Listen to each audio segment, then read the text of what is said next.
Kidlat News Updates. Mga balita ngayon, isang nurse sugatan matapos barilin sa Cotabato City.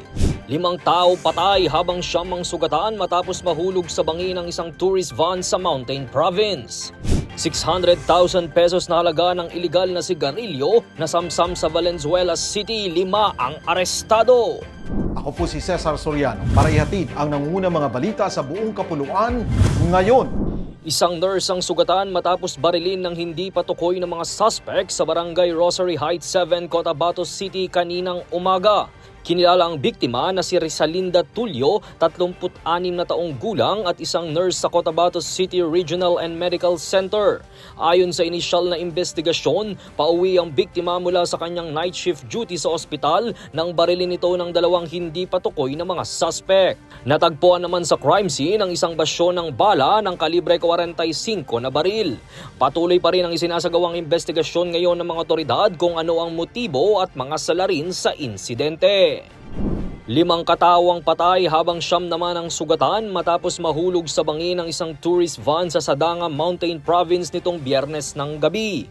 Ayon sa investigasyon, mag-aalas 10 ng gabi nang mawalan ng kontrol ang driver ng puting van dahilan upang mahulog ito sa 50-meter na bangin saka sumadsad pa diretso sa isang ilog. Dead on the spot ang sakay nitong 2 lalaki at 2 babae, habang dead on arrival naman sa ospital ang isa pang sakay na lalaki. Kasalukuyan naman nagpapagaling ang mga nakaligtas na pasahero sa Bontoc General Hospital sa Bontoc Mountain Province. 5 katao na sangkot sa iligal na bentahan ng sigarilyo ang naaresto sa entrapment operation ng Criminal Investigation and Detection Group o CIDG sa barangay Maysan, Valenzuela City kahapon. Nasamsam sa operasyon ng 60 master cases ng substandard cigarettes na tinatayang nagkakahalaga ng 600,000 pesos.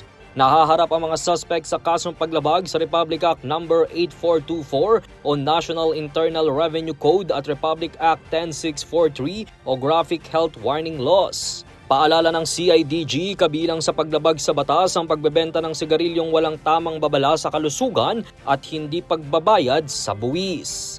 Para sa Kidlat News Channel, ito si Jai Reyes, nag-uulat.